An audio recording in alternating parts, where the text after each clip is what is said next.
Muy buenas noches, estimados participantes. Nuevamente darles la bienvenida ya a nuestro cuarto módulo de este gran diploma de especialización profesional.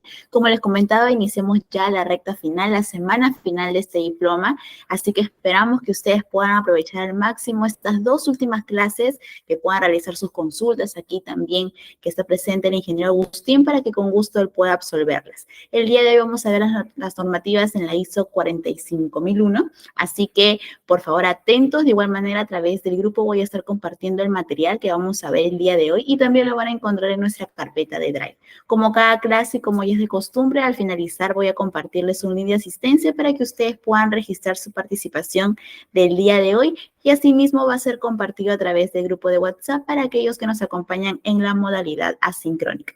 Bien, sin más por mi parte, ingeniero Agustín, ¿cómo está? Muy buenas noches. Hola Angélica, buenas noches. Qué gusto encontrarlos nuevamente por aquí, qué gusto también verlos nuevamente a la mayoría de ustedes. Y como bien dijo Angélica, hoy nos va a tocar hablar de ISO 45001, la norma más jovencita de todas de las que vamos a ver hoy o las que estamos viendo en este programa.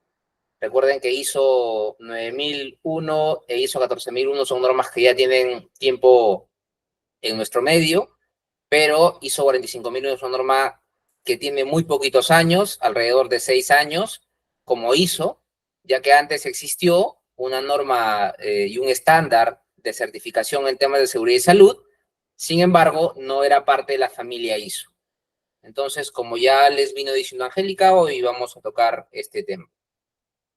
Dentro de los objetivos del curso del día de hoy vamos a, primero, a ver por qué es importante un sistema de seguridad y salud ocupacional, eh, por qué toma tanta relevancia, por qué, digamos, resulta importante no solamente para las organizaciones, sino también para un país, para el mundo en general.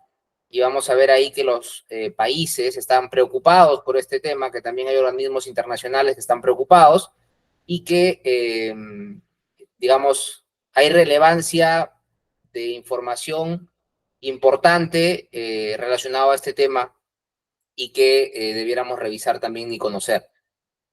También vamos a comprender cuáles son los conceptos fundamentales para entender la seguridad y salud en el trabajo. Hablaremos de peligros, hablaremos de riesgos y también del tratamiento para estos peligros y riesgos que vamos a tener en un trabajo y que son inherentes. No existe el trabajo 100% seguro. Así como antes les decía que no había un proceso 100% eficiente, ahora es importante que entendamos que no existe un trabajo 100% seguro y no existe un trabajo donde no existan peligros y donde no se deriven de ellos riesgos. Entonces, hoy vamos a entender también eso y finalmente vamos a interpretar los requisitos de la norma ISO 45001 en su versión 2018, que como ya vimos anteriormente, los requisitos de las normas, en este caso, suelen ser bastante similares. Si bien el anexo SL tiene 10 capítulos, recordemos que a partir del capítulo 4 son los, digamos, capítulos certificables, que tienen muchas similitud con ISO 9001 y también con ISO 14001. Entonces, vamos a entender primero algunos conceptos asociados a gestión de la seguridad y salud en el trabajo.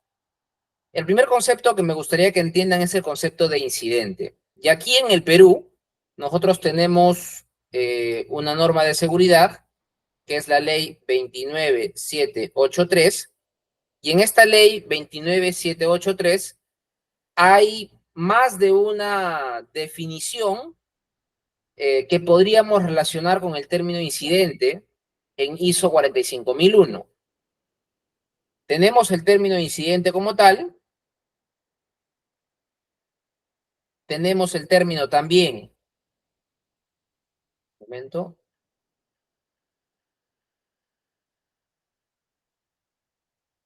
tenemos el término también accidente, como dos de los términos principales respecto de, digamos, de los temas de seguridad y salud.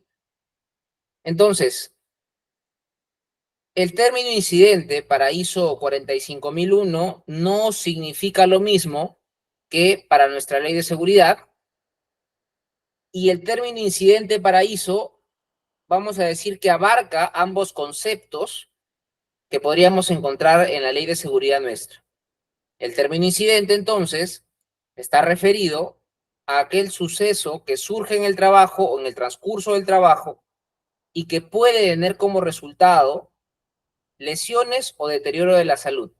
Y les decía aquí, ¿no? El término incidente para nosotros es cualquier evento en nuestra ley de seguridad que no requiere alejamiento del trabajo, sino que puede ser tratado con primeros auxilios y la persona se puede reincorporar al trabajo.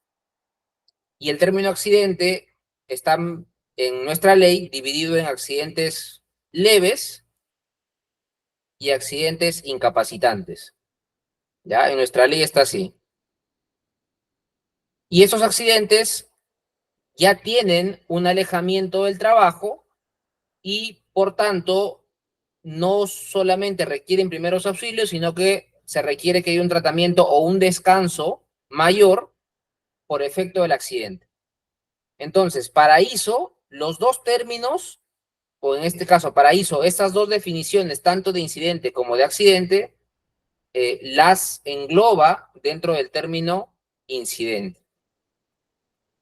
Y también ISO menciona un término que es cuasi accidente. Y el término cuasi accidente es aquel donde no hay lesión, hay el potencial sí para generar lesión, pero no existe una lesión de por medio. No vamos a suponer que hay una cáscara de plátano en el suelo y por aquí hay una personita, ¿no? Esta personita viene caminando, viene por aquí, se tropieza, casi se resbala, bueno, se resbala, pero casi se golpea en el piso, tiene mucho equilibrio y la personita pues resulta al final saliendo sin mayor problema por la habilidad o por la destreza que él tiene. Entonces, tuvo el potencial, el evento existió, sí existió, tuvo el potencial de generar daño, tuvo el potencial de generar daño, generó daño, no generó ningún daño. Como no generó ningún daño, lo que dice la norma es que esto se puede determinar o se puede denominar cuasi accidentes. ¿Ya? ¿Qué otro término es importante que entendamos relacionado al tema seguridad y salud? El término, o en este caso la frase, riesgos para la SST. Cuando nosotros hemos hablado de riesgos en relación a seguridad y salud, en relación a calidad, en relación a temas medioambientales. Y cuando hablamos de riesgos para la SST, estamos hablando de aquella combinación de probabilidad con severidad y que tienen impacto en las personas principalmente, ¿ya? Entonces, los riesgos para efectos de seguridad o el riesgo es una combinación de probabilidad con severidad y que tienen impacto en la salud de las personas, en el deterioro de, vamos a decir, la salud de las personas, ¿ya? Para ir un poco, digamos, enmarcando lo que significa el riesgo para temas de SST. Y otro concepto importante que la norma también menciona es el término contratista. En las anteriores normas se tocaba así de manera general el hecho de que debíamos nosotros, dentro de nuestro proceso, no solamente, cuando hablábamos de procesos, no solamente controlar las cosas que pudieran estar dentro de nuestra organización, sino que también deberíamos controlar aquellos proveedores que nos pueden dar entradas e incluso aquellas salidas. Para ISO, esto cambia un poco y no deja de ser responsabilidad nuestra el hecho de tener que revisar este tema, pero incluye un término más que es el término contratista. Y es el contratista no necesariamente está fuera de los límites físicos de tu organización, sino que puede estar dentro de tu organización o puede estar fuera, pero en todo caso siempre es una organización externa que proporciona un servicio a la organización. Y este servicio tiene que cumplir con todos los requerimientos de seguridad y salud que tú como empresa principal tienes o que tu sistema de gestión de seguridad ha determinado que debe cumplir. Importante, ¿por qué? Porque hay incluso un acápite, un capítulo, que es parte de un capítulo que habla específicamente de este tema en cuanto a la implementación de ISO 45001. Entonces, y seguramente aquí ustedes han escuchado, y no sé si de pronto alguien quizá lo leyó, lo escuchó, lo vio, en el Perú ha habido varias sentencias a gerentes generales de algunas empresas porque no aseguraron las medidas de seguridad para los contratistas y uno de esos contratistas perdió la vida. El caso quizá más sonado fue el caso, si mal no recuerdo, el caso de McDonald's. ¿Se acuerdan ustedes el caso creo que fue McDonald's, en el cual un trabajador perdió la vida, ¿no? Entonces, hace poco hubo un caso también en el cual en una empresa de lavandería, en una lavandería, un tercero fue a hacer un trabajo, terminó electrocutado, falleció y bueno, al final imputaron la responsabilidad a la empresa y por consiguiente al gerente general de la empresa. ¿Por qué razón ocurre esto? Porque digamos, nuestra ley de seguridad configura como, y también nuestras normativas asociadas al Código Penal, configuran a la inobservancia en los temas de seguridad y salud en el trabajo como un delito. Y al ser un delito, este delito tiene, por supuesto, implicancias penales. ¿Para quién? Para quien resulte responsable luego de la investigación de algún evento. Entonces, importante, por favor, que este término lo tengamos bastante claro y que entendamos que, digamos, los contratistas son parte importante y fundamental de nuestros sistemas de gestión. Ahora sí, vamos entrando a lo que podría denominarse como la historia de ISO 45001. ¿Ustedes escucharon de OSAS 18001? ¿Alguien escuchó de esta norma anteriormente? ¿Sí? ¿Alguien escuchó de OSAS 18001? Alex, adelante. Adelante, Alex. ¿Tú escuchaste de la norma?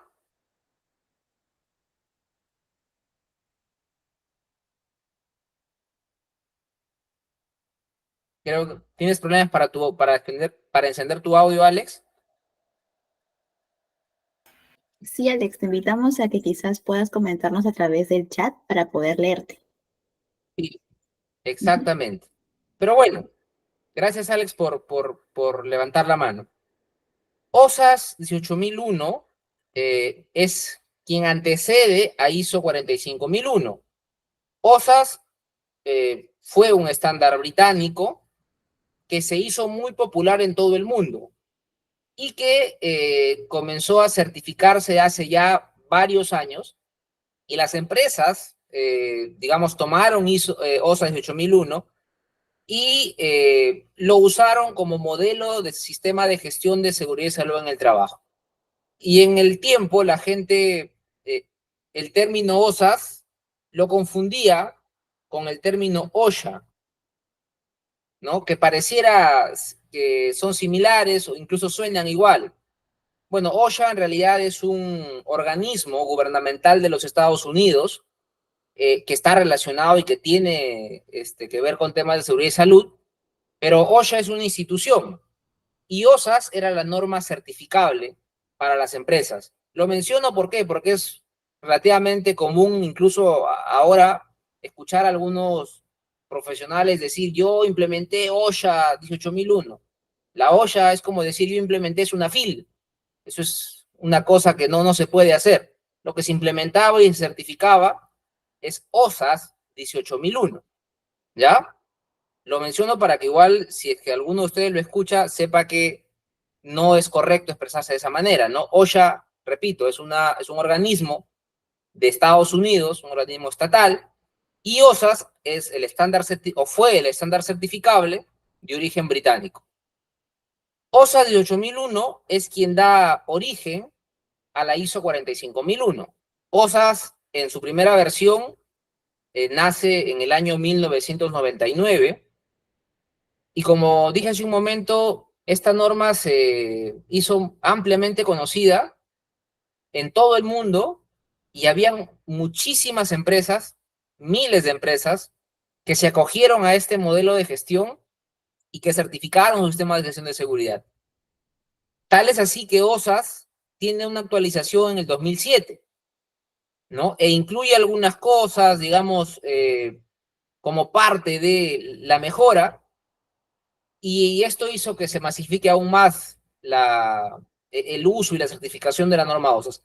Cuando digamos, observa esto y ve que había muchas empresas certificadas con OSAS y que había la necesidad de darles un sistema de gestión alineado a las otras normas, en el 2012 surge como proyecto dentro de ISO un comité, el comité que, digamos,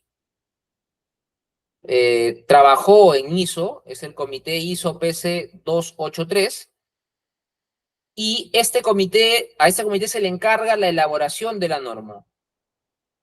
Fue pasando el tiempo, fueron muchos, digamos, especialistas de diversas partes del mundo a contribuir con la elaboración de esta norma, y en marzo del 2018 se promulga, después de varias revisiones y después de haber aprobado el comité la versión de la norma, se promulga ISO 45001 en su versión 2018, la primera versión de una norma de seguridad relacionada a ISO. Y ustedes recordarán que tanto la 9001 como la 14001 habían tenido una última actualización en el 2015.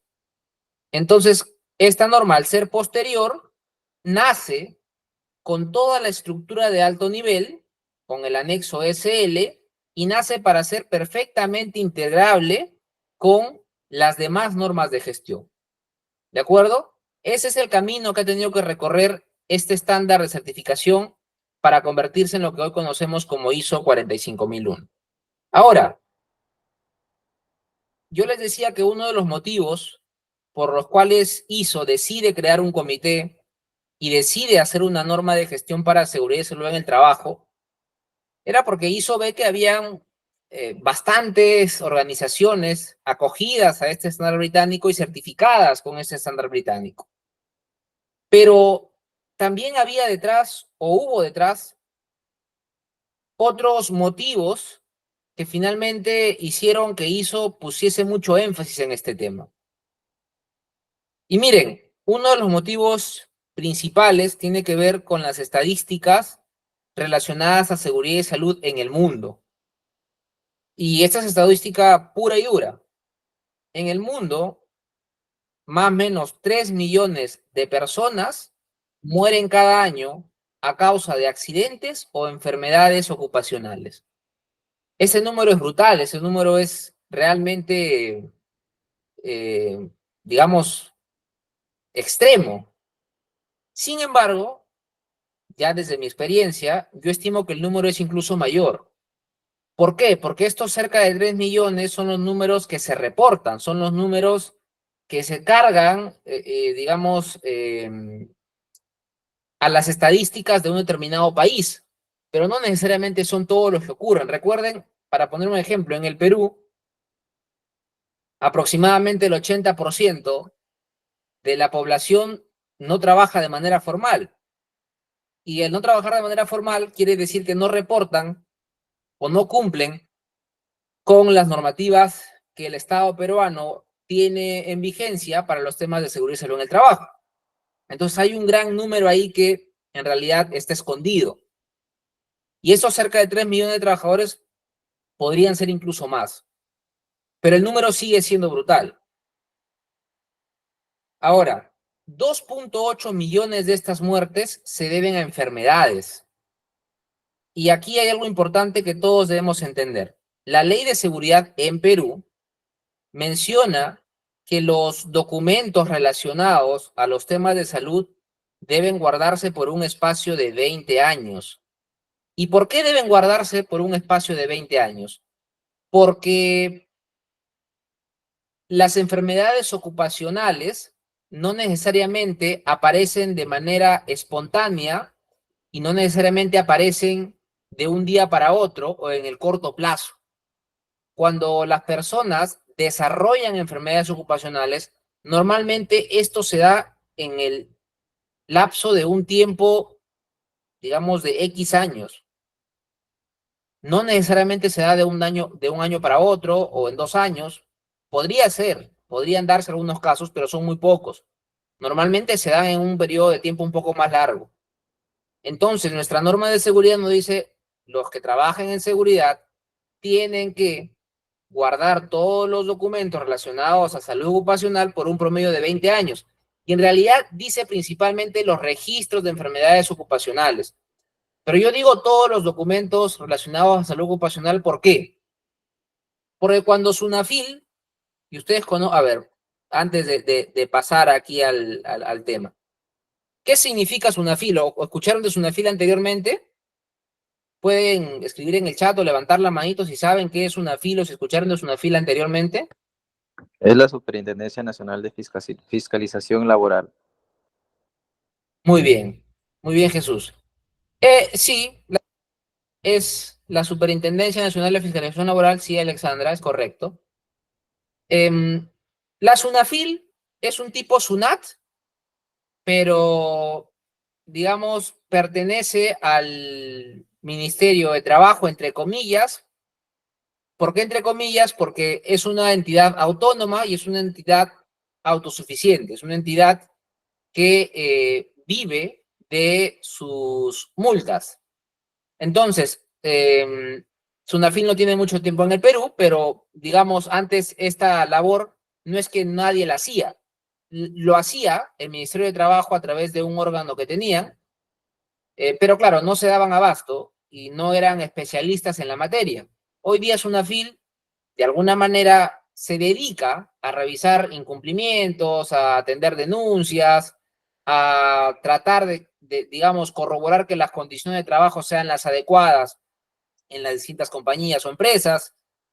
Entonces, y eso también incluye, por supuesto, los temas de seguridad y salud. Y SUNAFIL, ahora con mucho mayor expertise, lo que hace es, cuando existe una enfermedad ocupacional, enfermedades relacionadas con el trabajo, son enfermedades ocupacionales, lo que hace es trazar en un periodo de 20 años dónde se podría haber originado la enfermedad ocupacional. Pensemos que esta es la empresa X, esta es la empresa y esta es la empresa Z. Y este es el presente, ¿no? Esto es hoy. Esto es hoy. Cuando hoy algún trabajador tiene una enfermedad ocupacional, dentro de la investigación, SUNAFIL lo que hace es tratar de entender dónde se originó la enfermedad ocupacional. Y yo les voy a decir algo aquí. La empresa que no tenga o que no demuestre que cumplió con los procedimientos, controles, etcétera, que tengan ellos para minimizar las enfermedades ocupacionales, va a ser la empresa en la que posiblemente decante la responsabilidad de haber iniciado la condición para originar la enfermedad ocupacional. Por eso yo repito, es importante que los documentos relacionados a salud los guardemos por un periodo de 20 años. Por supuesto, SUNAFIL no puede ir más atrás porque no hay, digamos, obligación de guardar esa información. Esto lo comento de manera general para que ustedes entiendan la importancia de tener un buen sistema de gestión de seguridad y también de salud en el trabajo. 2.6 millones de muertes están relacionadas con enfermedades ocupacionales y 330.000 aproximadamente de accidentes son accidentes mortales, ¿no? Las enfermedades que, digamos, son las más frecuentes dentro del ámbito del trabajo son aquellas enfermedades relacionadas a los temas respiratorios y a los temas en los cuales ha habido una alteración del ADN de las personas. Hay muchos productos químicos y muchos humos metálicos o muchos vapores orgánicos o gases que terminan ingresando al cuerpo y generando mutaciones en el ser humano. Y eso al final decanta pues en posibles enfermedades cancerosas y finalmente eso puede, bueno, eso finalmente termina en la muerte, ¿no? Y justamente frente a ello es que tenemos el mayor reto nosotros porque es allí donde se concentra la mayor cantidad de enfermedades ocupacionales que decantan en muertes para los trabajadores. En todas las industrias siempre hay, en mayor o menor cantidad, manipulación de productos químicos, exposición a gases, y esto es un tema que en realidad deberíamos revisar con mucha determinación y con mucho detalle también. Ahora, dentro de los sectores que más aportan a la estadística, tenemos en uno de los primeros lugares a la agricultura. ¿Y por qué la agricultura? ¿Será porque la agricultura ocupa mano de obra masiva? La agricultura en realidad requiere grandes cantidades de mano de obra y las actividades, si bien aparentemente no son de muy alto riesgo, sí esconden detrás un riesgo importante que si no se controla puede terminar siendo incluso fatal. De hecho, hace poco en el Perú se modificó las actividades consideradas como de alto riesgo y se incluyó varias de las actividades agrícolas en este listado. Y eso obligó o de alguna manera obliga a las empresas agrícolas, por ejemplo, que contraten seguros de trabajo de alto riesgo para todas las personas. Hay todavía algunas actividades de agricultura que no están afectas a digamos, a esta categorización, pero son muy pocas en realidad el día de hoy. La construcción, si bien la mano de obra ahí no es masiva, las actividades como tal sí lo son. Sí son de pronto bastante riesgosas y termina pues siendo un sector en el cual también tenemos alta tasa de accidentabilidad. Lo mismo pasa con la silvicultura, la pesca y la industria manufacturera. De los 330.000 muertes en el año, aproximadamente 200.000 son de estas 4 o 5 industrias. Para que se den cuenta que la concentración de accidentes mortales no es menor en relación a estas industrias y debiéramos de pronto darle mucha importancia a los sistemas de gestión de seguridad en este tipo de industrias.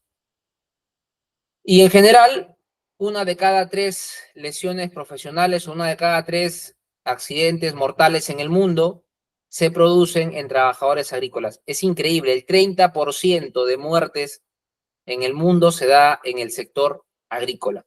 Estos datos son datos que tenemos, digamos, de parte de la OIT y que son datos crudos en realidad en el cual se observa que detrás de ISO 45001 y detrás de que las empresas busquen certificar sus sistemas de gestión de seguridad y salud en el trabajo, hay un objetivo mayor y hay, digamos, una relevancia muy, muy importante.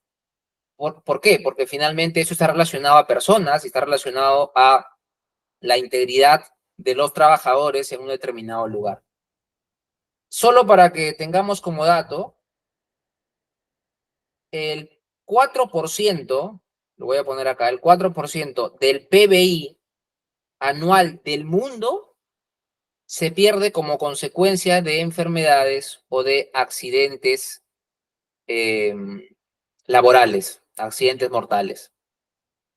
El 4% del PBI del mundo. Eso es un número enorme, es un número en realidad bastante grande. Hay mucho dinero que se pierde producto de los accidentes o de las enfermedades ocupacionales.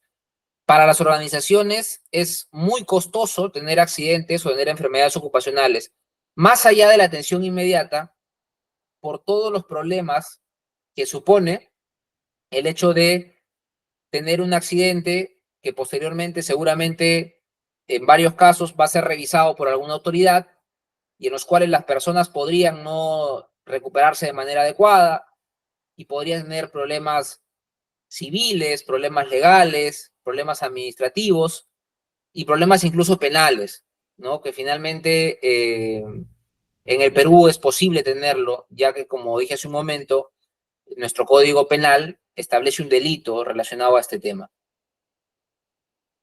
Entonces, habiendo visto esos datos un tanto impactantes, ¿por qué tener un sistema de gestión de seguridad y salud en el trabajo?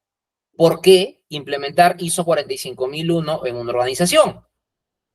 Y bueno, el principal propósito, en este caso de ISO 45001, es ser un marco de referencia y ser un modelo de sistema de gestión que nos permita gestionar los riesgos y oportunidades para la seguridad y salud en el trabajo. Recuerden ustedes que las normas tienen dentro de sí un enfoque preventivo, son preventivas como tal. Entonces, lo que busca esta norma en principio es poder gestionar riesgos y oportunidades de manera anticipada. ¿Para qué? Para prevenir cualquier tipo de lesión y o deterioro a la salud que pudiera decantarse como parte del trabajo. Y aquí es importante que nosotros entendamos que si bien los riesgos son inherentes a una actividad, no existe actividad sin riesgo, no existe actividad donde no haya peligros, nada es totalmente seguro, decimos en seguridad. Sí es posible prevenir las consecuencias, controlar el riesgo, eliminarlo de tal manera que las personas no se vean afectadas. Y la norma justamente persigue eso. Y en ese afán, lo que se busca es proporcionar lugares, procesos, métodos de trabajo seguros y saludables para la gente. De hecho, esto tiene mucha relevancia porque más allá de que la gente no se accidente, de que la gente no se enferme, también la gente percibe esto como digamos, como un elemento clave para tener un buen clima laboral. A nadie le gusta trabajar en una empresa donde no lo cuidan, donde no lo quieren, donde no se preocupan porque esté bien. Y por el contrario, nos gusta trabajar en lugares donde nos sentimos conformes con cómo la empresa nos considera y con cómo la empresa nos cuida y nos protege. Entonces, de esta manera, en función de lo que hemos hablado, lo que se busca es eliminar o minimizar todos los riesgos para la SCT, aplicando una jerarquía de controles que luego la misma norma lo menciona en el capítulo 8. Y también esta norma debe permitirnos tomar acciones tempranas para abordar riesgos y oportunidades en la mejora del desempeño de la seguridad y salud en el trabajo. Como en todas las normas adicionales y como en todas las normas anteriores que hemos visto, lo que busca ISO es también ayudar a las organizaciones a cumplir los requisitos legales. Ya les dije la vez anterior que lo que las empresas suelen hacer es elaborar matrices de requisitos legales, asegurar su cumplimiento. ¿Cuáles son los factores de éxito? Y aquí bueno, el título se nos fue, pero ¿cuáles son los factores de éxito para un sistema de gestión de seguridad y salud en el trabajo? En principio, no existe sistema de gestión si no hay un compromiso directivo. Y cuando hablábamos al inicio de las clases de cómo debiera darse el cambio, ustedes recuerdan que había un cuadrito ahí que decía recursos. Si no hay compromiso y no hay una asignación de recursos y no hay un liderazgo que promueva constantemente una cultura de seguridad y salud en el trabajo, no hay forma de que esto tenga éxito. ¿Por qué? Porque la gente normalmente es reacia a los temas de seguridad y salud en el trabajo. Los ven a estos temas como una obligación, los ven como una pérdida de tiempo, o ven incluso a las personas que gestionan seguridad y salud en el trabajo como aquellos que son los malos de la película, como aquellos que entorpecen las operaciones, y eso es algo demasiado alejado de la realidad. Entonces, no existe sistema de gestión si no hay un compromiso importante de toda la organización. Y algo que la norma incluye, y es algo que en las demás normas no lo tenemos, es que no existe sistema de gestión de seguridad y salud en el trabajo si es que no hay una consulta y participación de los trabajadores en el desarrollo del sistema de gestión de seguridad. Y esto lo hacemos muchas veces a través de los comités de SST.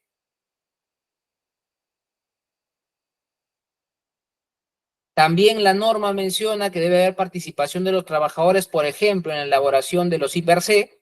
Hablo de la norma peruana, ¿ya? También importante que haya participación de los trabajadores para elegir a los representantes, para, en fin, para un montón de cosas que son parte del sistema de gestión de seguridad. El comité quizá es la herramienta que más se usa y es por supuesto, un requisito legal en el Perú, pero es algo que bien llevado y bien ejecutado es una herramienta de gestión importante para acercar a la gente, a los directivos y también para lograr cosas importantes relacionadas a los temas de seguridad y salud. La consulta y participación de los trabajadores es importantísima y es vital, porque de ellos depende el éxito de un sistema de gestión de seguridad. La comunicación con las partes interesadas está muy ligado justamente a la consulta y participación.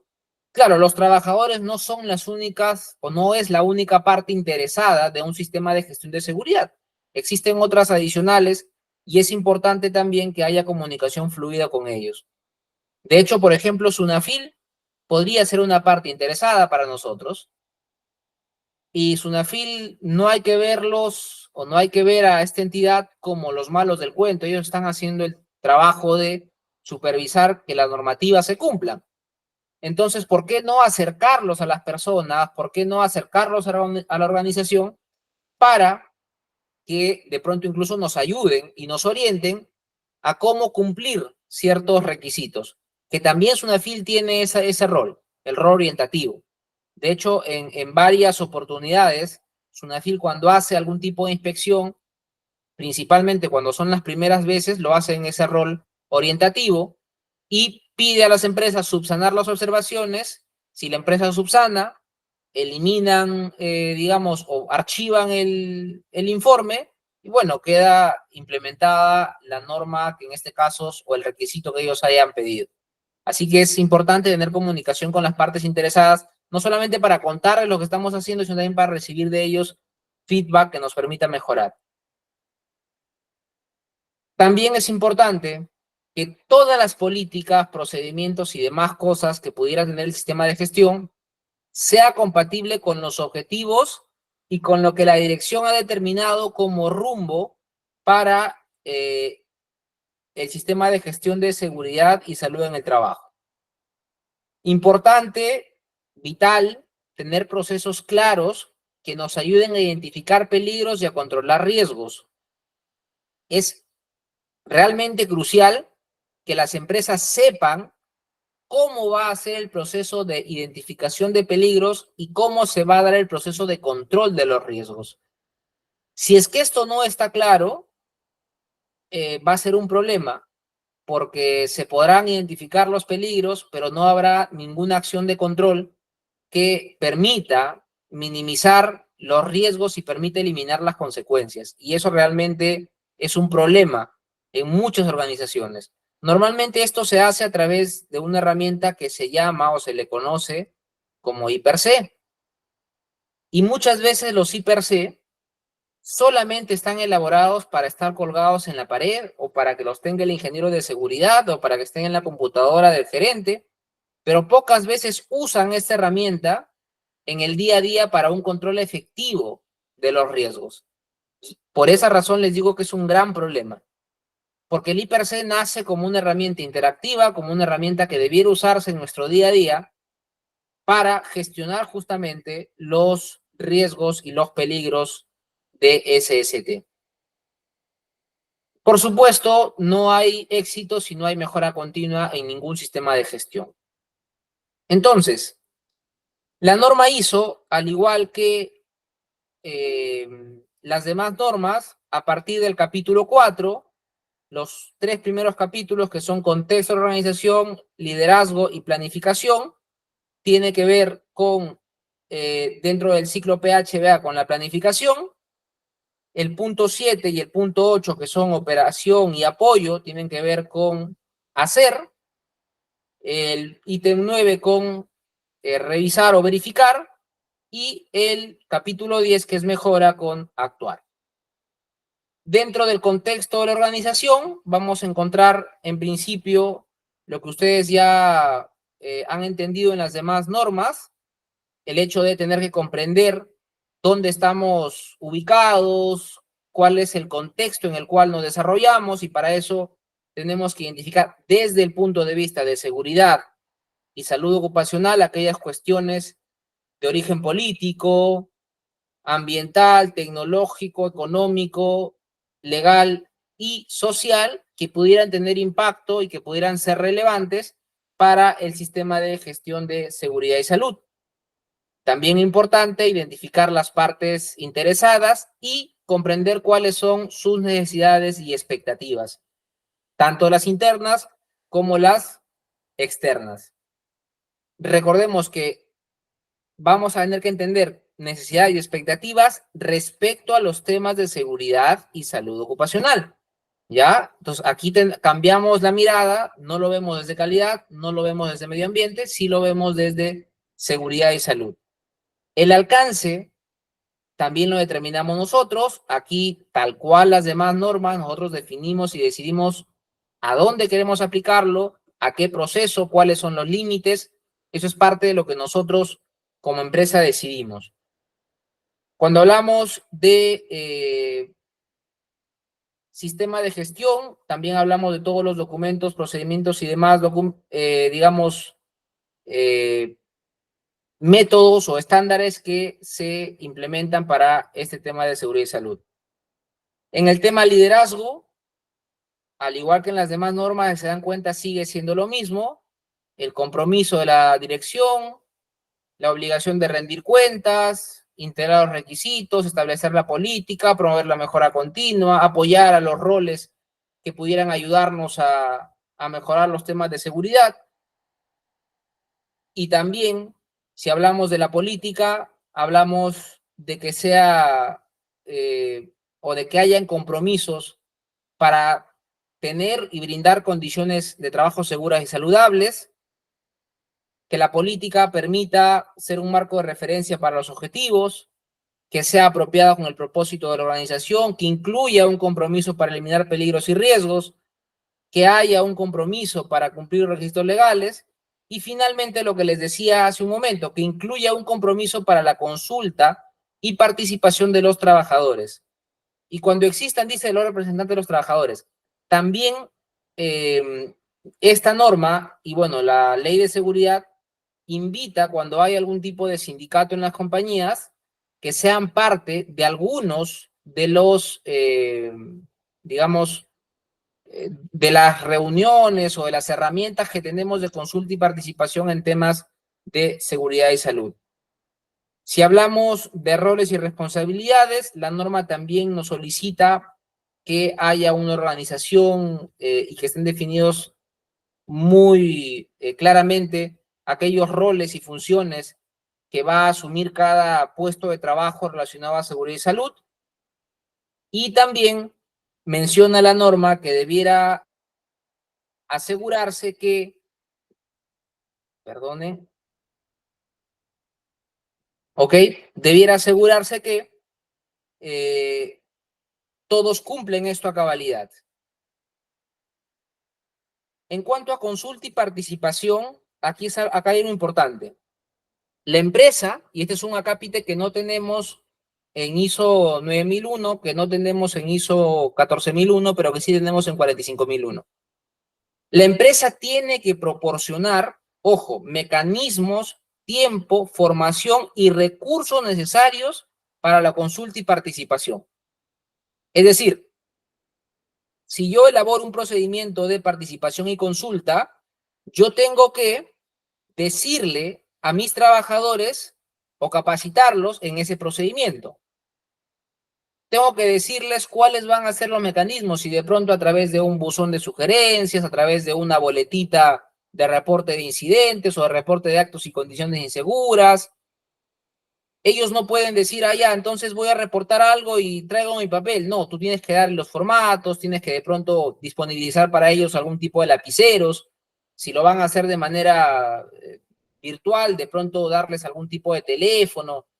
Obviamente no a todos los trabajadores, pero sí es importante que disponibilicemos para ellos toda la información necesaria para que se pueda demostrar tanto la consulta como la participación de ellos en el sistema de gestión de seguridad y salud en el trabajo. También es importante que proporcionemos el acceso oportuno, claro, comprensible y pertinente. De hecho, nuestra ley de seguridad nos obliga, por ejemplo, a publicar y hacer de conocimiento a los trabajadores los objetivos en materia de seguridad y salud en el trabajo que se planifican para un año. Entonces, es importante que nosotros a los trabajadores les hagamos llegar esta información. También nuestra ley de seguridad y también ISO 45001, perdón, habla de la revisión por la dirección. Y nuestra ley menciona que la revisión por la dirección o los resultados de la revisión por la dirección tienen que compartirse con las diversas partes interesadas, de las cuales los trabajadores son una parte fundamental. Entonces, aquí ya no solamente la revisión por la dirección o los resultados se quedan en la parte directiva o de dirección, sino que aquí también hay que comunicarla a los trabajadores. Importante que se evalúe y se determine cómo se van a eliminar los obstáculos o barreras que pudieran existir en la organización para que las personas o para que los trabajadores no puedan participar como corresponde en el sistema de gestión de seguridad y salud en el trabajo. Importante que nosotros tengamos procesos bien estudiados, bien establecidos, de tal manera que no se muestre o que no se pueda determinar que hay una barrera, ¿no? De pronto hoy el trabajador que hace limpieza no puede acceder a entregar la información o a participar. Eso es fácil de determinar, pero la organización tiene que demostrar que en realidad le da toda la condición, que de ahí a que lo hagan o que no lo hagan aparte, pero tiene que la organización demostrar que hace incluso todo el esfuerzo para que las personas participen activamente del sistema de gestión de seguridad y salud en el trabajo. Importante también enfatizar la consulta de aquellos trabajadores no directivos. ¿Y quiénes son los no directivos? Aquellos que no son parte de la dirección, aquellos que no son parte de la alta gerencia o aquellos trabajadores que no son de dirección dentro de una organización. Esto para consulta y para participación. Entonces, este punto 4 es importante. ¿Por qué? Porque es un punto nuevo y es un punto en el cual hay que tener bastante atención. De hecho, aquí hay varios debes dentro de la norma, varios requisitos que se revisan al momento de hacer una auditoría de gestión de seguridad y salud ocupacional. Para planificación, al igual que en las demás normas, nos pide planificar considerando que el sistema de gestión alcance los resultados. No planificas para no alcanzar los resultados. Planificas para prevenir o reducir los efectos no deseados y también para trabajar en la mejora continua. De hecho, como en todos los capítulos, para esta planificación tomamos la información que traemos del capítulo 4 cuando hicimos contexto de la organización. Aquí es importante detenernos un poco, porque aquí la norma habla de identificación de peligros y evaluación de los riesgos y oportunidades. Y nosotros aquí normalmente lo que ocupamos para hacer este trabajo dentro de varias otras herramientas que tenemos disponibles, utilizamos el I+C, ¿no? Y el I+C no es otra cosa que una herramienta de gestión que nos permite hacer un, digamos, análisis o un proceso sistemático para identificar peligros, evaluar riesgos y proponer controles. Los I+C son la herramienta que más ocupan las empresas para este proceso, pero lastimosamente son o es la herramienta que menos se usa en el día a día. Hay organizaciones grandes, empresas realmente importantes, que no utilizan los I+C como corresponde. Como que también hay otras que los I+C los tienen muy bien implementados y que los usan en el día a día. Este proceso, repito, tiene que ver con identificar peligros, evaluar riesgos y proponer controles. La identificación tiene que ver con un proceso de reconocimiento, de reconocer aquello que puede generar daño dentro de un proceso. A esto que puede generar daño, normalmente se le conoce como peligro. La definición de peligro, en simple, es todo aquello que puede generar daño.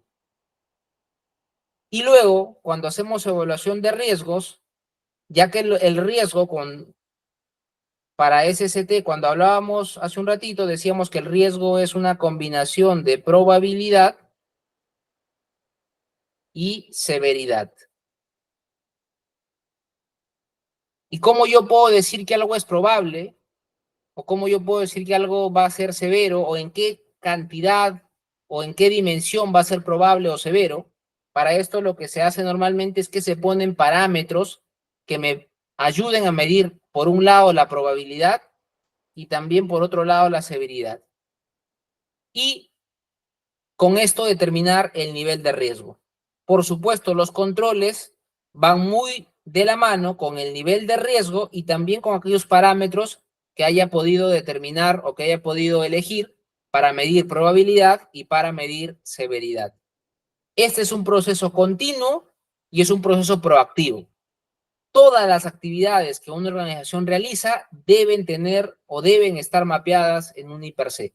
Cuando no es así, lo que se hace normalmente es que se hace un análisis de trabajo seguro, pero ese análisis de trabajo seguro en realidad es un mini I+C, en chiquito, que luego debiera pasarse al I+C y debiera quedar, digamos, establecido allí. Ahora, los I+C no están escritos en piedra. Los peligros no son, digamos, siempre los mismos y los peligros, aún en un proceso similar, pueden ser diferentes de lugar en lugar. Les cuento una historia rápidamente. Hace varios años, cuando en una empresa agrícola, cuando fui a hacer un I+C, estábamos evaluando la actividad de cambiar llantas en tractores, ¿ya? La actividad era cambio de llantas en tractores o cambiar llantas en tractores. Y cuando hicimos la evaluación del riesgo, o en este caso la identificación de peligros, evaluamos esto en un taller. Y en el taller normalmente el piso es de concreto. Y entonces vimos todos los, digamos, peligros posibles, evaluamos los riesgos y propusimos las medidas de control. Y esto, por supuesto, lo metimos en el I+C. El I+C no deja de ser una foto del momento en muchos casos. Resulta que pasado unos meses, un trabajador no tuvo un accidente mortal, pero sí tuvo un accidente incapacitante permanente, porque un tractor le aplastó parte de las piernas.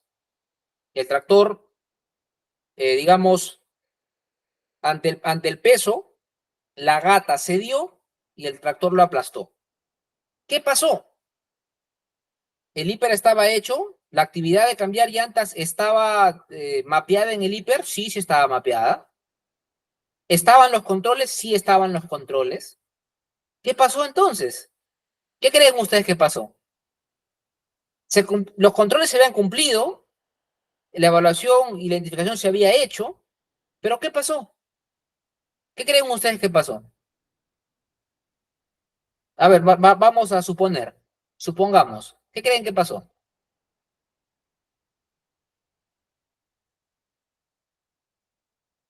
Pueden escribir.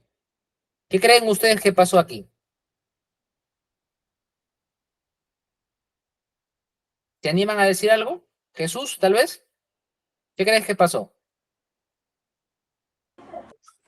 ¿Qué tal, ingeniero? Bueno, ¿me podría un ratito repetir la parte del tractor que me decía que le había aplastado la pierna al colaborador? Porque en este caso, si es que ya se Resulta que tiene... la gata se dio, o se hundió la gata, voy a ponerlo así, se hundió y eso aplastó al trabajador. ¿Qué crees que pasó? Pero yo ya se tenía reportado en el IPRC la actividad del colaborador, ¿no? De lo que se tenía que... Todo estaba, todos los controles se cumplieron, todo debió funcionar bien. ¿Pero qué pasó? ¿Qué crees que pasó? Bueno, se podría decir que faltó una inspección, en este caso, a la máquina que iba a trabajar. Y sí, puede ser, puede ser, puede ser. Les cuento qué pasó. Yo puse aquí que nosotros evaluamos esta actividad y evaluamos todos los peligros y riesgos en el taller, en un piso de concreto. Resulta que este cambio de llanta, donde el trabajador fue aplastado por el tractor, no fue en el taller y no fue en un piso de concreto, fue en el campo y fue en un suelo arenoso. Y cuando él intentó cumplir las medidas de control que estaban en el IPRC, y las cumplió de hecho, para esta misma actividad, resultó accidentado. ¿Por qué? Porque no es lo mismo poner una gata en una superficie sólida como el concreto que ponerlo en arena. Claramente en arena, si no ocupas un taco correcto, eso va a ceder. Entonces, miren cómo un pequeño detalle, pequeño, pero finalmente con una implicancia bastante grande, hizo que el trabajador resulte accidentado. ¿La actividad estaba evaluada? Sí. ¿Estaba en el IPRC? Sí. ¿Los controles se cumplieron? Sí. Pero el hiper se había evaluado en un taller y el accidente ocurrió en la misma actividad, pero en el campo. Por esa razón es que aquí ISO dice, esto es un proceso de identificación continuo y proactivo, porque no se trata solo de, oye, yo hoy día hago mi evaluación y con eso cierro y no me acuerdo de esta evaluación o de esta identificación hasta el siguiente año. En el Perú hay una obligación de, digamos, de revisar los IPRC mínimamente una vez al año en el Perú. Pero ISO dice, oye, una vez al año no están, ¿no? No están así como debe ser. Debe ser un proceso continuo y proactivo. Flores dice, no se identificó adecuadamente el peligro, la probabilidad de ocurrencia no se midió.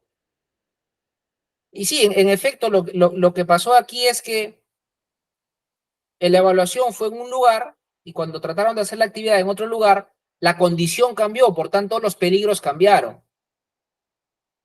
Y, en consecuencia, los riesgos, ¿no? Y al no haber evaluado los peligros en otra locación, vamos a decirlo así, por supuesto no había control para los peligros y para los riesgos inherentes a esa actividad. Importante e imprescindible que hagamos una correcta evaluación o una correcta identificación de peligros, posteriormente una correcta evaluación de riesgos y que determinemos controles efectivos. Y que nos recordemos siempre que aun cuando yo lo haya podido revisar en un determinado momento, las condiciones ambientales pueden ir cambiando de tal manera que la identificación debe ser un proceso continuo y proactivo. ¿Qué más nos dice la norma? ¿No? La evaluación de las oportunidades para la SST y otras oportunidades para el sistema de gestión de SST. Importante aquí, una cosa son oportunidades para la seguridad y salud en el trabajo y otra cosa son oportunidades para el sistema de gestión. Aquí es importante que entendamos que hay dos conceptos diferentes, ¿no? La primera está relacionado principalmente a la seguridad y salud del trabajador y la segunda está relacionado a cómo funcionan todas las herramientas o mecanismos que tiene la organización para gestar la seguridad y salud ocupacional. Importante que se planifiquen las acciones para que cuando ocurra o cuando nos encontremos frente a una oportunidad podamos tomarla. ¿Qué más? La determinación de los requisitos legales y otros requisitos. Importante entender que los requisitos legales en materia de seguridad son extensos y son amplios y que es importante tener procesos en los cuales, por un lado, se identifiquen los requisitos y por otro lado, se evalúe el cumplimiento. ¿Ya? Y cuando hayamos evaluado el cumplimiento, si es que en algo no estamos cumpliendo, podamos pues al final elaborar planes de acción que nos permitan cumplir estos requisitos que se nos impone como parte de la normativa vigente en nuestro país. Dentro de la planificación de acciones, hablamos de las acciones para abordar riesgos y oportunidades, hablamos también de las acciones para prepararse y responder ante situaciones de emergencia. Y aquí otra vez volvemos a lo que hablábamos anteriormente, que eran planes de contingencia. Los planes de contingencia tienen que responder a todas aquellas situaciones de emergencia que podrían darse en nuestra, digamos, planta, en nuestra oficina, en nuestro laboratorio, en el lugar donde estemos, pero no solamente dentro de nuestras cuatro paredes, sino que también las que podrían darse como efecto de nuestros vecinos. Hace mucho tiempo, ya quizá hace como 12, 13 años, yo estaba trabajando en una planta de procesamiento de conservas y nosotros teníamos en la parte, vamos a decir, detrás de nuestra planta, una planta que procesaba hielo. Y esta planta que procesaba hielo tuvo una fuga de amoníaco. El amoníaco, de hecho, es uno de los gases que más se ocupa para la refrigeración en el Perú y en el mundo porque es un gas relativamente de bajo costo. Entonces, hubo una fuga, vamos a suponer que esta es nuestra planta, ¿ya? Esta es la planta en la cual trabajaba. Y aquí había una planta de hielo. Aquí ocurrió la fuga, ¿ya? Y el amoníaco comenzó a dispersarse de esta forma, en esta dirección. Toda la gente que estaba aquí en la planta, en esta parte, comenzó a sentir el olor a amoníaco. Aquí había una carretera y aquí estaba nuestro portón principal de acceso. Toda esta gente salió disparada de las naves de proceso y comenzó a correr. Nunca había pasado en la planta esto, porque de hecho nosotros trabajábamos con amoníaco, pero nunca habíamos tenido una fuga. ¿Fue una situación de emergencia? Fue una situación de emergencia. ¿Fue originada por nosotros? No, fue originada por un tercero.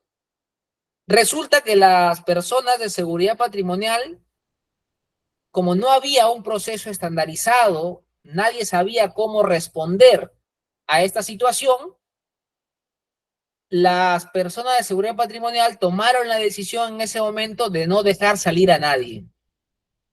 nuestra planta tenía 3.000 personas trabajando. Y en este corto espacio físico tuvimos más de 2.500 personas abarrotadas, gritando, empujando la puerta. Fue una estampida realmente. Y estuvieron a nada de tirar la puerta. Nosotros rápidamente llegamos al lugar y pedimos que abran la puerta porque la gente en realidad se estaba asfixiando. Nadie sabía que, por ejemplo, podíamos tirarnos al suelo porque el amoníaco por densidad suele irse hacia arriba. Resulta que la gente salió caminando y llegó más o menos como 5 kilómetros lejos de la planta corriendo. Llegó hasta por aquí la gente. ¿Ustedes se imaginan 2.500 personas corriendo? Entre los carros, entre las chacras, una cosa realmente brava. ¿Qué pasó allí? ¿Por qué ocurrió eso? Ocurrió porque no habíamos previsto el responder ante las situaciones de emergencia o no teníamos un plan de contingencias adecuado. No había, nadie sabía qué acción tomar y nadie sabía cómo actuar y nadie evaluó que esta emergencia no solamente podía darse en nuestra planta como tal, sino que podía darse por un tercero. Cuando la norma habla de que debemos identificar o planificar acciones para responder y prepararnos ante situaciones de emergencia, está hablando de esto. Por supuesto, si algo va a pasar dentro de tus 4 paredes, con mucha más razón tienes que identificarlo, porque claramente entiendes y conoces el proceso.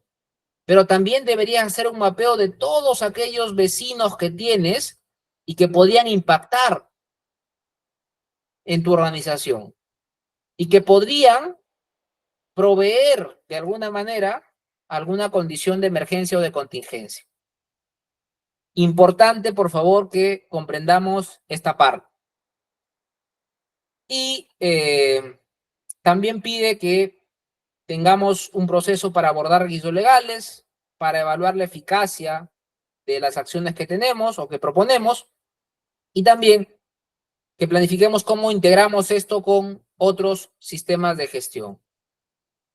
Los objetivos en materia de SST, ustedes ya saben, al igual que para los demás sistemas de gestión, tienen que ser coherentes con la política, medibles, tienen que estar acorde con los requisitos legales, tienen que hacerse en consulta con los trabajadores, tiene que haber un seguimiento. Esto es algo que, por ejemplo,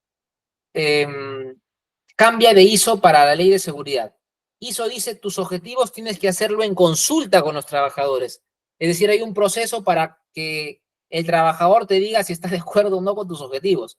La norma de seguridad solamente indica que se deben comunicar, nuestra norma, ¿no? Nuestra norma legal. Pero ahí hay un tema, por ejemplo, diferente, ¿no? Debe haber seguimiento de los objetivos, deben comunicarse y deben actualizarse también. La planificación de acciones para lograr objetivos tiene que ver con qué se va a hacer, quién lo va a hacer, qué recursos vamos a necesitar y cuándo se evaluará. Todo esto tiene que estar enmarcado dentro de los recursos que pueda brindar la organización para establecer, implementar, mantener o mejorar el sistema de gestión. En cuanto a apoyo, la competencia, al igual que en las demás normas, tiene que, si es que la gente no lo tiene, tenemos que proveer procedimientos para que la gente lo adquiera y todo esto tiene que conservarse como información documentada. Respecto de la toma de conciencia en cuanto a las partes interesadas tiene que ser en relación a la política, a cómo contribuyen ellos al sistema de gestión de seguridad y salud, aquellos aspectos que son significativos para seguridad y salud y también las implicancias por el incumplimiento. La comunicación tiene que ser comunicación coherente con lo que hacemos y tiene que determinarse qué comunicar, cuándo, a quién, cómo y quién comunica. La comunicación no solamente es interna, sino que también es externa. Si hablamos de información documentada, al igual que en las demás ISO, importante que tengamos procedimientos de creación y actualización y también que la información tenga digamos, un respaldo que pueda protegerse y que pueda haber un control de esos documentos en el tiempo. Si hablamos de planificación y control operacional, ya estamos hablando de principalmente, digamos, la parte medular de la norma. En este caso, nos pide que podamos, entre otras cosas, trabajar en la adaptación del trabajo a los trabajadores. Y aquí hay algo importante, esta partecita de adaptar el trabajo a los trabajadores está referido con hacer del trabajo o hacer de las condiciones seguras para que los trabajadores no tengan ningún tipo de accidente o enfermedad ocupacional. Pero también tiene que ver con la inclusión de aquellas personas que podrían ser parte de alguna población vulnerable, embarazadas, alguna persona con alguna habilidad diferente. Entonces, sí es importante que hagamos esto. De hecho, en alguna planta que yo trabajé, implementamos hace ya varios años una línea de proceso para sordomudos, ¿no? Y nuestra planta aceptaba gente con esa condición, y tenemos una línea especial para ellos, una línea completamente diferente, completamente distinta, donde ellos podían trabajar sin ver, digamos, comprometida su integridad física ni tampoco su salud. Eso es algo importante que la norma también menciona. En cuanto a eliminar los peligros y reducir los riesgos, la norma habla de una jerarquía de controles. Esta jerarquía de controles no solamente la tenemos en la norma, sino que también la tenemos en la ley de seguridad con algunas o con algunos matices o cambios, pero más o menos sigue siendo lo mismo, ¿ya? Esta jerarquía en muchos de los casos lo van a ver como un triángulo invertido, donde la primera o el eslabón que está más arriba es el eslabón de eliminación, en el cual la norma dice para que no exista riesgo, elimine el peligro, y si no hay peligro, no hay riesgo, ¿no? Entonces, eso muchas veces no se puede hacer. ¿Por qué? Porque los peligros son inherentes a un proceso, y eliminar el peligro significaría eliminar el proceso, y eso es algo que no se puede dar porque las cosas tienen que hacerse. Entonces, frente a eso, lo que también la norma dice es, oye, si no puedes eliminarlo, sustituye. ¿Qué sustituye? Sustituye procesos, operaciones, equipos o materiales o herramientas que sean menos peligrosos. Si tienes un equipo que, no sé, pues vamos a suponer, vamos a suponer que corta pollo, ¿ya? Que corta pollo, es una máquina altamente riesgosa. Y en el mercado sale otra máquina que ahora corta el pollo con sensores, que el pollo ingresa por una manga, qué sé yo. Entonces, lo que la norma dice es, si no puedes eliminar, lo ideal sería que elimines la máquina y elimines el peligro como tal, sustituye, ¿no? O sea, haz que tu máquina cambie de máquina y tráete una menos peligrosa. Pero esto también resulta a veces costoso, porque si bien la tecnología avanza, a veces resulta muy costoso hacer eso. Entonces, normalmente lo que las empresas hacen es trabajar mucho en este tercer eslabón, que son los controles de ingeniería, principalmente, que permiten que, digamos, los riesgos o los peligros estén encapsulados de tal manera que no se liberen de manera intencional o inintencional hacia las personas. Ya hablamos aquí, por ejemplo, de guardas de seguridad. Las guardas son un control de ingeniería que impide, digamos, el contacto físico directo entre alguna parte del cuerpo y un elemento en movimiento. Todas estas tres medidas de control normalmente se le conoce como barreras duras. ¿Por qué? Porque son barreras, aunque, digamos, no se escucha bien, son barreras a prueba de tontos. Es decir, si la persona falla, la barrera no va a fallar, y aún cuando falles, la barrera va a ser lo suficientemente importante como para no permitir que se genere algún tipo de lesión a los trabajadores o a las personas. Pero las barreras duras por sí solas no son el 100% de lo que se debe hacer. Normalmente lo que se suele hacer es que siempre acompañando a las barreras duras, hay barreras blandas. Y las barreras blandas tienen que ver con aquellos controles administrativos que incluyen aquellos procesos de capacitación, colocación de señalización, delimitación, etcétera, y la entrega de equipos de protección personal. Esto en realidad es la última acción que deberíamos tomar. Es una acción la menos eficiente, por decirlo así, pero que en casos determinados resulta imprescindible hacerlo y que no se malentienda. No por el hecho de utilizar EPPs, no debo cumplir con estas medidas de control y tampoco con las demás que están aquí arriba. Ya les dije, las barreras blandas siempre acompañan a las barreras duras. Y las barreras blandas, a no ser que no se requiera ningún tipo de EPP, siempre van de a dos. Aún si yo entrego un EPP, tengo que capacitar a la gente en cómo usar ese EPP. Entonces las barreras blandas siempre van de a dos, son como hermanitos, siempre van de la mano. ¿Ya? No podemos decir, yo entrego este casco, ya, y se acabó. Nada más. No, porque de todas maneras tengo que hacer los controles, o en este caso, implementar aquellos controles administrativos que, por ejemplo, permitan una buena utilización del casco. He visto gente que se pone el tafilete hacia la frente.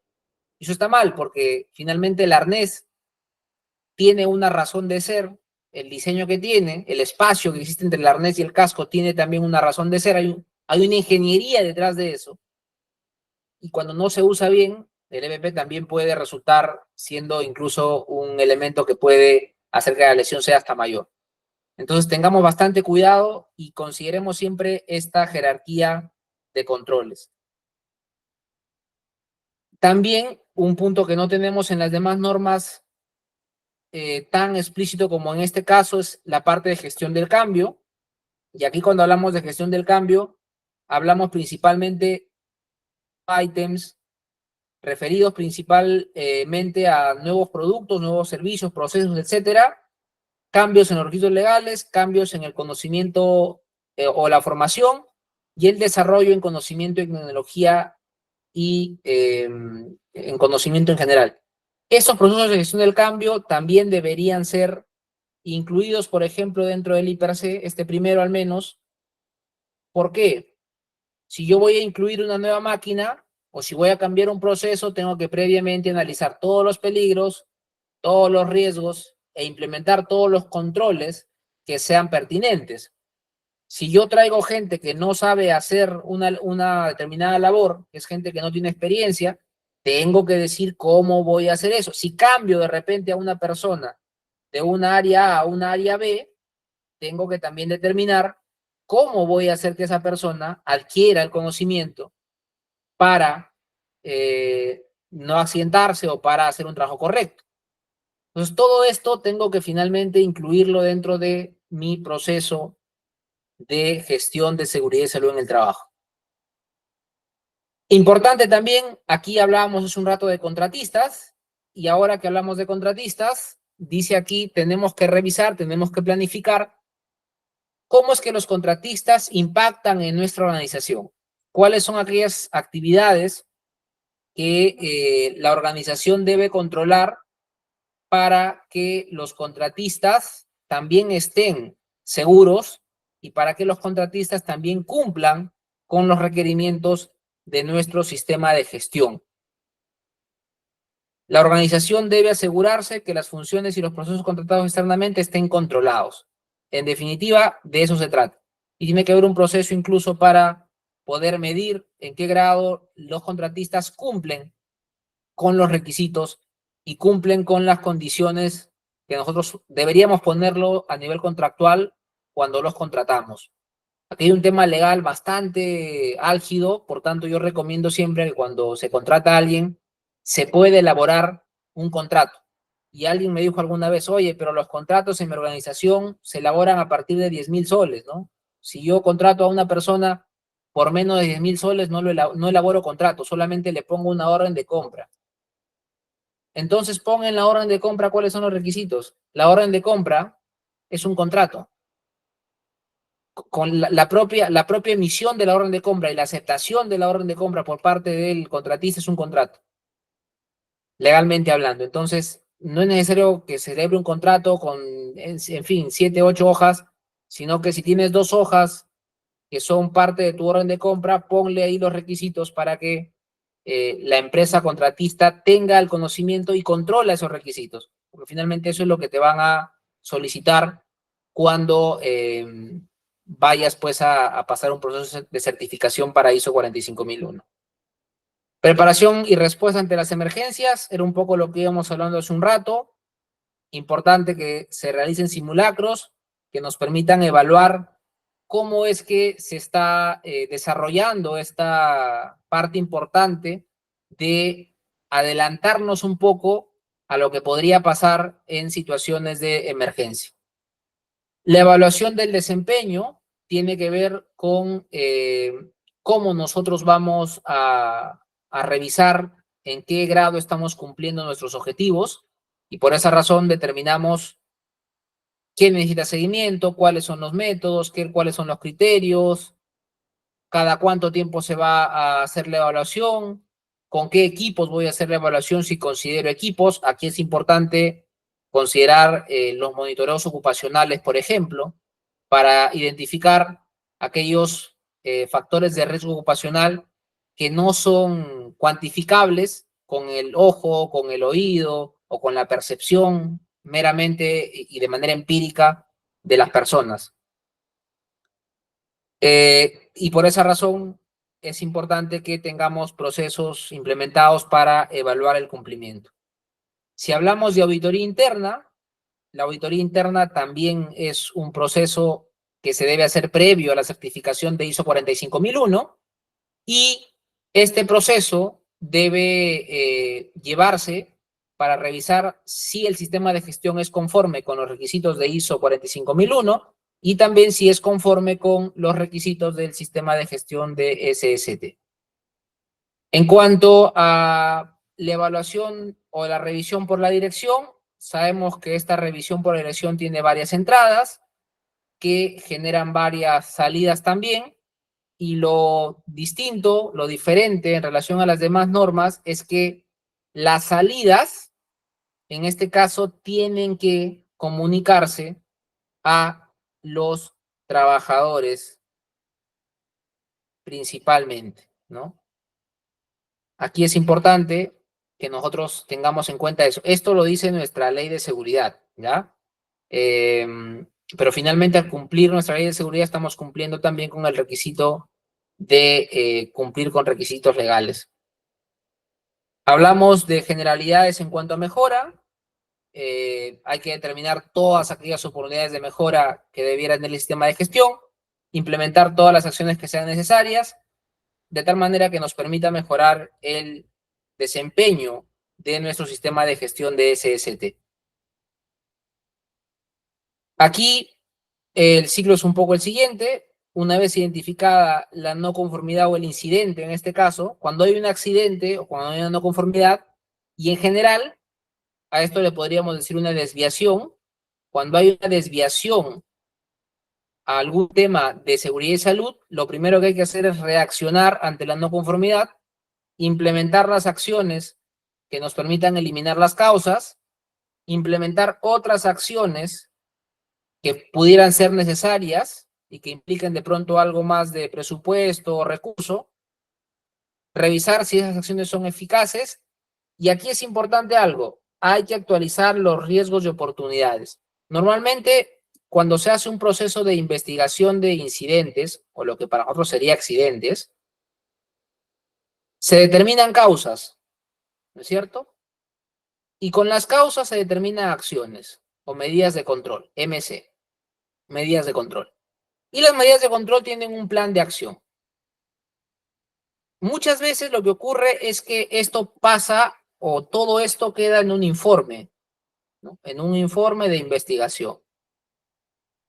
Este informe de investigación en el tiempo a veces suele perderse o en el tiempo simplemente se archiva y ya está, queda como un informe más.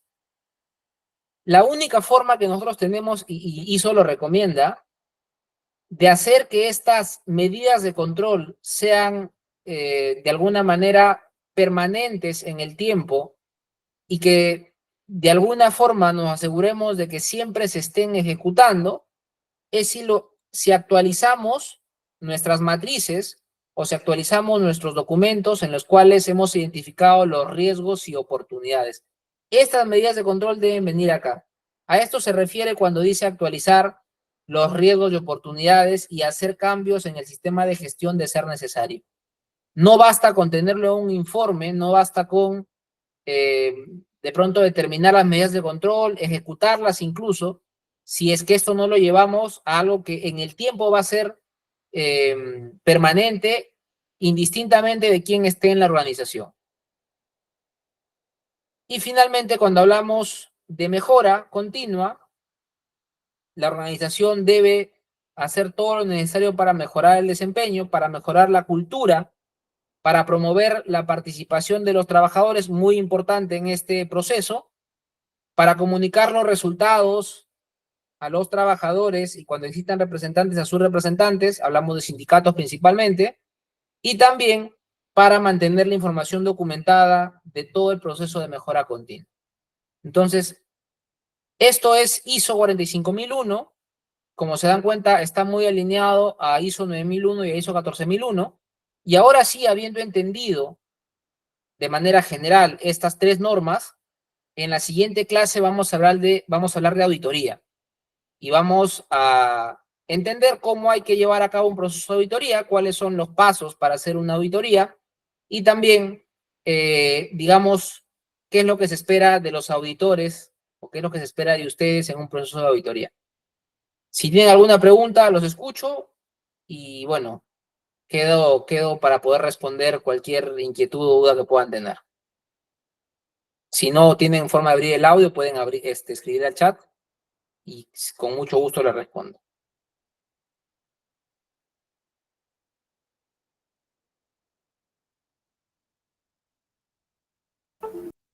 Perfecto, ingeniero Agustín, muchas gracias. Así es, estimados participantes, si tuvieran alguna duda o consulta, lo pueden realizar encendiendo sus audios o en todo caso a través del chat pueden dejar su comentario o alguna acotación adicional con respecto a la clase del día de hoy.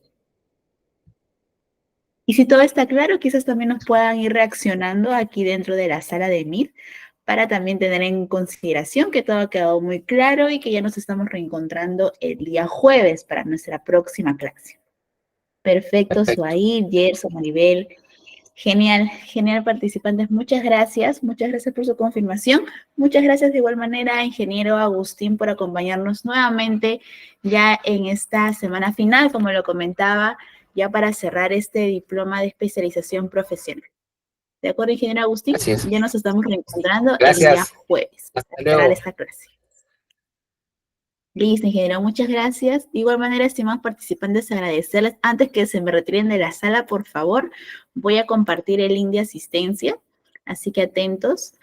Ya como les comentaba, el día jueves tenemos nuestra última clase de este diploma. Para ello se está preparando ya una evaluación final en las cuales ustedes van a poder desarrollarlo durante 48 horas.